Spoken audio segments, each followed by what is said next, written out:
అండి, ఈరోజైతే మనం ఒక సింపుల్ స్వీట్ చేసేసుకుందాం. చాలా త్వరగా అయిపోతుందండి.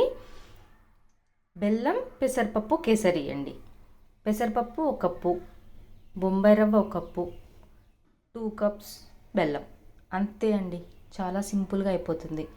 చూసేద్దామా ఎలా తయారు చేయాలో. ముందుగా ప్యాన్ పెట్టుకొని ప్యాన్లో 1 స్పూన్ నెయ్యి వేసుకొని కరిగించుకొని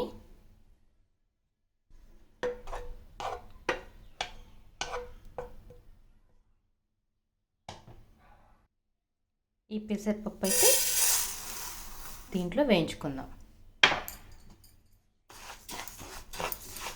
మంచి స్మెల్ వచ్చేంత వరకు వేయించుకుంటే బాగుంటుందండి. మంచి స్మెల్ వచ్చే వరకు వేయించుదాం.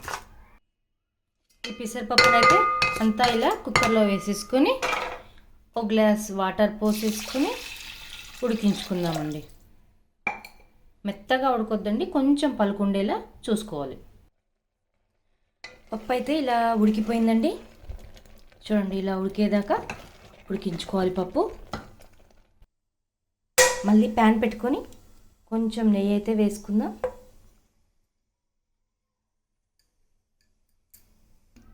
నెయ్యి వేడెక్కాక ఇలా డ్రై ఫ్రూట్స్ వేయించుకుందాం. మన దగ్గర ఇవి ఉంటే అవే అండి, అన్నీ వేయాలని ఏం లేదు.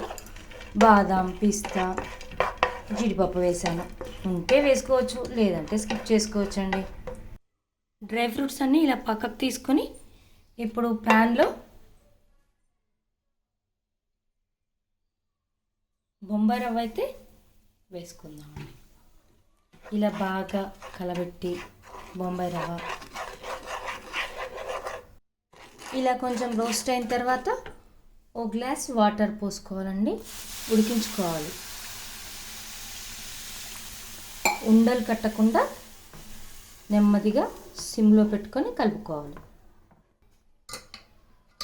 ఇప్పుడు ఇలా అయిన తర్వాత మనం ఉడికించుకున్న పెసరపప్పుని ఇందులో వేయాలండి.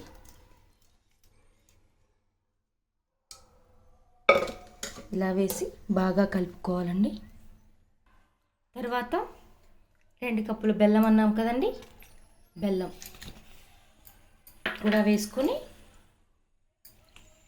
బాగా కలియబెట్టుకోవాలండి. బెల్లం కరిగేంత వరకు కలియబెట్టుకోవాలి. ఇలా జీడిపప్పు